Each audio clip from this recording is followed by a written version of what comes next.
King's Rest is back, and this dungeon has plenty of interrupts, dangerous frontals, bleeds, and mechanics that can punish your group fast. Apparently, even ancient kings believe standing in frontals is punishable by death. Let's clear it, covering the important trash mechanics and for every boss.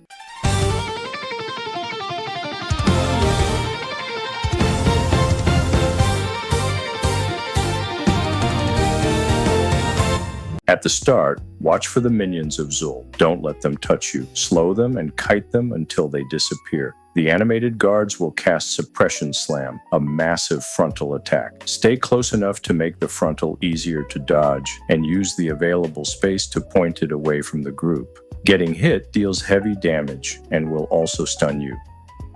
Moving forward, hit the gong to summon the next groups. Your main interrupt priority here is Hex Volley. If the cast goes through, the entire group gets cursed, so stop it.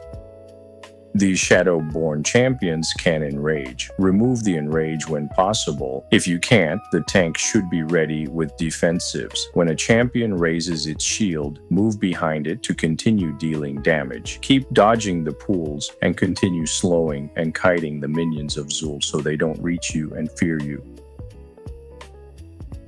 The Golden Serpent will frequently cast Spit Gold. The targeted player gets a yellow arrow and circle. Move to the edge of the room and drop the puddle there. Try to place each puddle close to the previous ones. Adds will eventually spawn from them, and grouping the puddles makes those adds easier to kill. Since Spit Gold happens throughout the fight, good puddle placement will save a lot of room. Serpentine Gust damages the entire group and knocks everyone back. Use minor defensives if needed, and check what is behind you before the knockback happens. Healers should be ready with group healing here.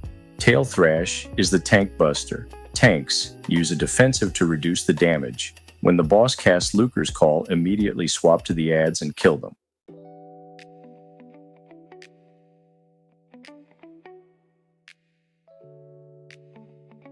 After the Golden Serpent, you'll face 4 sets of enemies. The basic rule stays simple. Don't stand in puddles, and stop dangerous casts. Seneschal Mabara will cast Unholy Mending. This cast must be interrupted.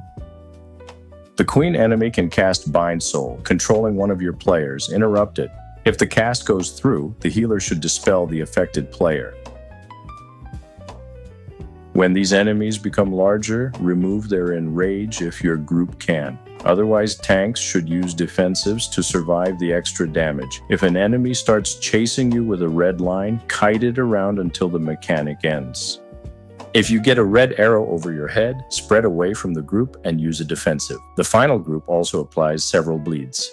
Healers, be ready for heavier healing here. If your class can remove the bleed, use it. Otherwise, prepare for the incoming damage.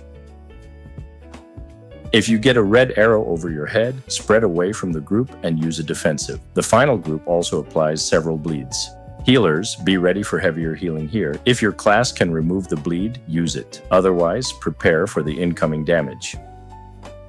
Before the boss, we need to watch for the half-finished mummy. Stop this cast as priority and cleave the rest. The big mob interment construct will entomb one player. Press 1 to let the team know where you are. The team must go to the shaking coffin. Meanwhile, dog to puddles.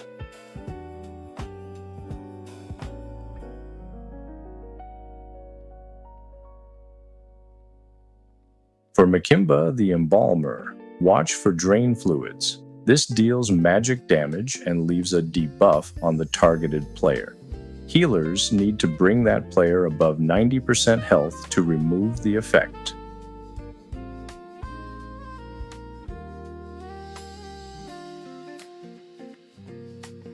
Burn Corruption is indicated by a red arrow. The player should drop this in the edge of the room away from the team. As for the Awakening Slam, it will damage the entire team and summon 2 half-finished mummy. Use a minor defensive prior this attack and kill the mummies ASAP. Don't let their cast go through. On player will be entombed. If that's you, press 1 to let the team know where you are. As for the team, get ready to release this player, but don't forget about the mummy's casts. Continue dropping the fire puddles over the edges, kill the mummies, and don't let they cast. Release the entombed person until the boss is down.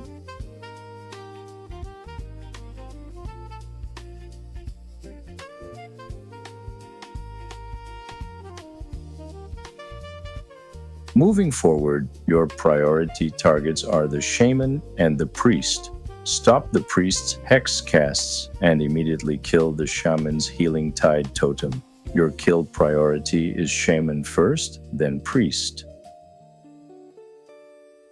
Healers should also watch for dispels and players affected by bleeds. The same priority continues through the next groups. Kill the shaman and its totem, interrupt the priest, and watch the raptors.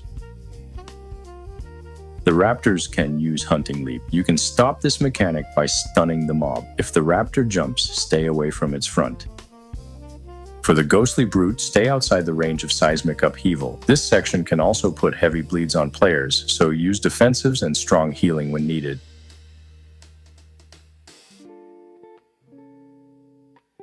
The Council of Tribes is a multi-phase fight.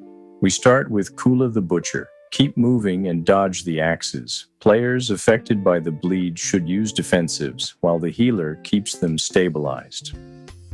During a Kalali's phase, keep watching for Kula's axes. When the boss casts Barrel Through, marked by the red arrow, stack together to handle the mechanic.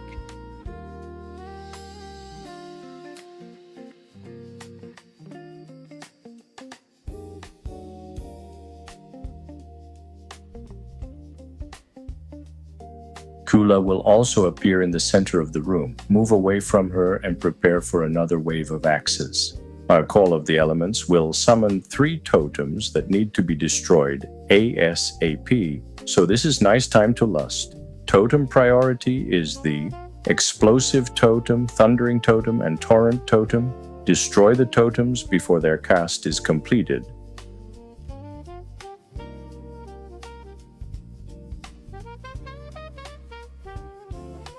On the way to the final boss, you'll face the mini-boss, Shadow of Zul. Dark Revelation marks 2 players with a purple circle and red arrow. Those 2 players need to move away from the group. At the same time, Pools of Darkness creates 2 purple soak zones. The tank should take 1. Another player without the red arrow mechanic should take the second, so remember the rule. If you have the red arrow, stay away from the group and do not soak. If you don't have the red arrow, be ready to take one of the pools. For Dazar, start by dodging the ground effects and focusing his pets whenever they appear. Don't stand in front of the pet's frontal attacks and kill the pet as quickly as possible. The pet can also cast Deathly Roar. Your group needs to stop this cast. 2 players can be marked by aerial smash, shown by a red circle and yellow arrow. If you're targeted, move away from the group and use a defensive. Dazar will jump directly onto the marked players. When Dazar casts Gilded Destruction, his attacks become empowered. Only the tank should remain in front of him because his swings will create frontal attacks. Keep Dazar near a wall when possible. This gives the rest of the group more space to avoid the frontals. Later, Dazar summons Tazala. Once Dazar is riding Tazala, incoming damage increases, and the tank also takes more damage. This is a good place to use Bloodlust. Focus Tazala and kill the pet as quickly as possible. Tazala will cast Quaking Leap, marking 4 players with a red circle and yellow arrow. Marked players should spread away from each other and use defensives. Tazala's Savage Maul applies a bleed to the tank and increases the damage they take. Remove the bleed if your group has a way to do it. Otherwise, tanks should rotate defensives while the healer prepares for the increased damage.